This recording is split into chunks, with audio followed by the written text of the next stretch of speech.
जरूरी ये नहीं है कि राम मंदिर बनने से हर कोई खुश होगा, हर कोई राम भक्त है या राम सभी के हैं, ये कहना गलत है।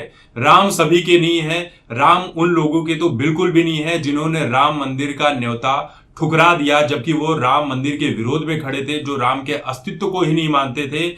और उन लोगों ने, जिन लोगों ने राम भक्तों कार सेवकों के ऊपर गोलियां चलवाई थी, ये राम भक्त हो नहीं सकते और ना ही राम इनके हैं, क्योंकि ये राम को मानते ही नहीं है, राम का अस्तित्व भी नहीं मानते हैं। और इसी तरह से बहुत सारी नफरत जो है देखने को मिली जिस दिन राम मंदिर की प्राण प्रतिष्ठा की जा रही थी।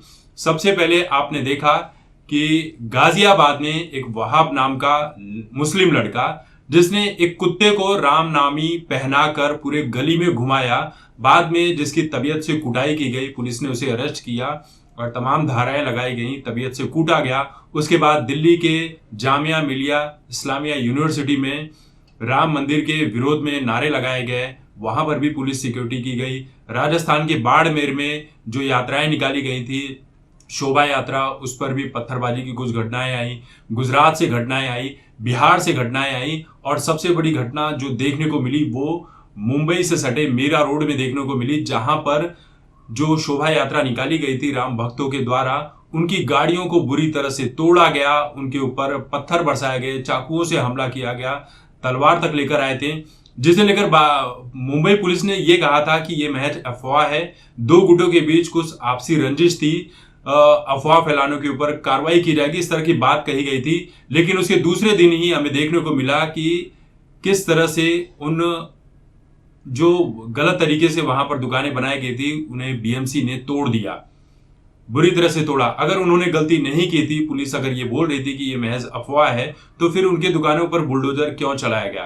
यानी कि जो बुलडोजर वाली प्रक्रिया है वो यूपी से चलकर मुंबई भी पहुंच चुकी है, और पहुंचने के बाद उस तरह की सारी प्रक्रियाएं की गई और कई लोगों को अरेस्ट किया गया, और मुझे पूरा यकीन है कि उनकी तबीयत से कुटाई भी की जा रही है, जिसके वो हकदार हैं।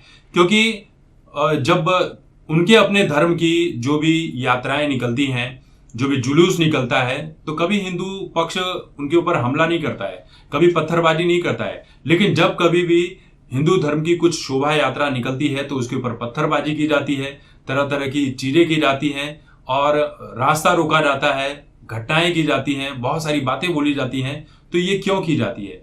ये सिर्फ एक नफरत है, जलन है।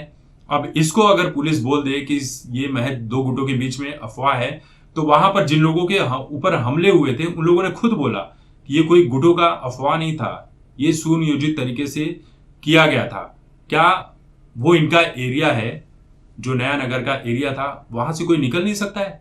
क्या कोई हिंदू वहां से अपनी शोभा यात्रा नहीं निकाल सकता? आप भी तो अपनी यात्राएं, अपने जुलूस हिंदू मंदिरों के सामने से, हिंदू क्षेत्र से निकालते हैं, तब तो आपके ऊपर कोई हमला नहीं किया जाता।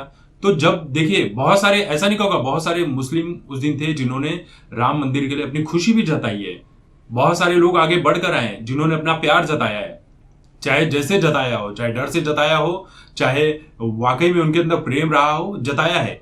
लेकिन इस तरह की घटनाएं नहीं करनी चाहिए। मेरा अभी भी यही कहना है कि आप एक दूसरे के धर्म का सम्मान कीजिए। अगर आप हमारा सम्मान करेंगे तो हम आपका करेंगे, और आप दोनों का सम्मान बने रहना चाहिए। किसी भी धर्म के ऊपर कुछ छीटाकशी नहीं करनी चाहिए, क्योंकि इससे मिलने वाला कुछ भी नहीं है, कुछ भी मिलने वाला नहीं है। मुसीबत में आप ही फंस जाएंगे।